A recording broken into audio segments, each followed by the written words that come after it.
Number 90 on the list is The Italian Job, which was released for the PS2, Xbox, and GameCube, and was based on the 2003 film of the same name, not the 1969 original, which also had a game release based on it. Now that I've confused myself and all of you, let's continue. You pretty much follow the plot of the film, but the game is just driving missions, so nothing on foot. But that's not a bad thing. The driving is arcade fun, and the reason why I love it is because Mini Coopers are so badass. Honestly, it's my dream cars, so getting to drive them around in a bunch of fun missions was great. Next on the list is a character that will make more than a handful of appearances. Everybody's favorite pink puff, Kirby, and the game is Kirby's Adventure for the NES. This was Kirby's second game, but it was actually his first colored pink as he was originally white. And this game also debuted one of his trademark features, which was the copying of enemy abilities. This game was just a lot of fun with awesome platforming, and the graphics at the time were some of the best seen on the NES. Sure, it doesn't look great by today's standards, but it definitely pushed the technology back in 1993. Number 88 is NBA Ballers, which was released in 2004 for the PS2 and Xbox. It took a very NBA Jam type of approach, though it wasn't as arcadey as that game. There were no teams, just real-life NBA superstars in one-on-one matches of pure street ball. Now that might sound like it wouldn't remain fun for long, and to be honest, the single player did get a little repetitive over time. But the real fun was the multiplayer, especially when you had 3 people playing. One-on-one proved to be the best, with so much trash talking and some intense matches. Some of my favorite multiplayer experiences I owe to this game. You can fold up and put number 87 right into your pocket, as it's Paper Mario: The Thousand Year Door for the Nintendo GameCube. This was the second game in the Paper Mario series. Now, I'm not a big fan of RPGs. Turn-based battles just seem a little slow, and you need a lot of patience for those types of games. But when the characters and dialogue are so enjoyable, you really do forget about the combat system. And the Mario RPGs do just that. They don't feel RPG-ish, for lack of a better word.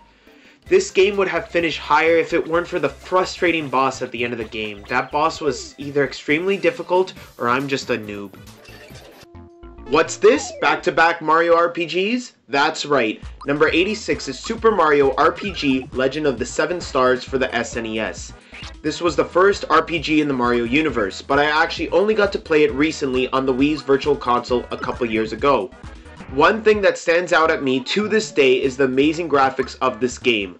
The 3D rendered graphics were beautiful. It's still pretty much a basic RPG, but like I said for the previous game on my list, Paper Mario: The Thousand Year Door, the characters and dialogue make the game so enjoyable. Next on the list features the lovable Sackboy in Little Big Planet for the PS3. For the most part, it's your basic 2D platforming affair where you hop around collecting things and try to get to the goal. The jumping is a little floaty, and being able to move between the 3 different planes of the environments can cause problems. But this is as much a game as it is a tool for your imagination.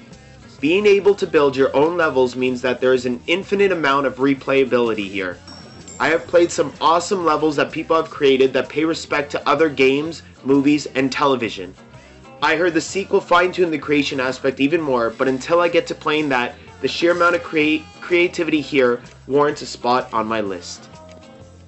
Number 84 features Kirby yet again in what I consider to be his most innovative game in the series, Kirby Tilt and Tumble.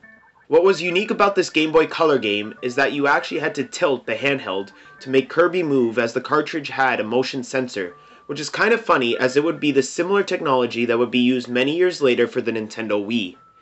And that's what makes the Kirby series so great, just so much variety. Nintendo has put them in so many different types of games, and for the most part they are all great. And one thing I want to include here is the adorable commercial that was released for this game. If you don't love Kirby after watching this, I don't know what will.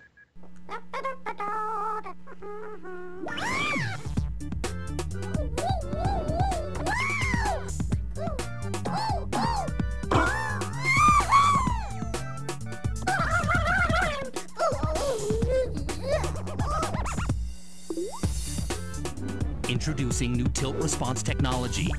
Now you move the Game Boy, not the buttons. Kirby Tilt and Tumble, rated E for everyone. Only on Game Boy Color. Get into it! For those of you who don't know Kratos, let me explain it to you like this. He is basically the Chuck Norris of video game characters. His series is all about over-the-top gruesome action, and it has helped make him one of the unofficial mascots of the PlayStation, alongside Sackboy and Nathan Drake. And despite being known for his home console appearances, one cannot deny how awesome God of War Chains of Olympus was for the PSP. The game looks and plays nearly as good as its console counterparts. Even though it didn't really do much to innovate the gameplay of the series, it showed that handheld gaming can offer amazing experiences. And if it ain't broke, don't fix it, right? The next game on the list might be dubbed a Grand Theft Auto clone at quick glance, but you would be wrong. The Getaway, released for the PS2 in 2003, is a great specimen for the games as art argument. This game featured no on-screen display at all, no health bar, reticules, maps, absolutely nothing. It's as close to playing a movie as you could get at the time. I'm sure this must bring up some questions. How do I know how injured I am? Well, the blood on your clothes and you're limping around should be enough to tell you that you're not in good shape. What about driving? How am I supposed to know where to go? Your car's signals would tell you when to turn. And how do I know who I'm aiming at? The camera locks onto enemies with clever dynamic views. All in all, it looked and played like a Hollywood thriller with a cool story that had you taking control of both a criminal and a cop. Seeing these parallel storylines intertwine was very satisfying. Mario strikes yet again with number 81, Paper Mario for the N64. Being the first in the series, the game introduced a very unique art style that has helped retain most of its beauty to this day. As has been said in the previous Mario RPG appearances on the list, the game is standard RPG fare that luckily doesn't feel like standard RPG fare. It's a repetitive formula that just seems to work in the Mario universe. And despite playing this one after playing the GameCube sequel, I find this one to be a little more fun and at least not feature such a frustrating final boss.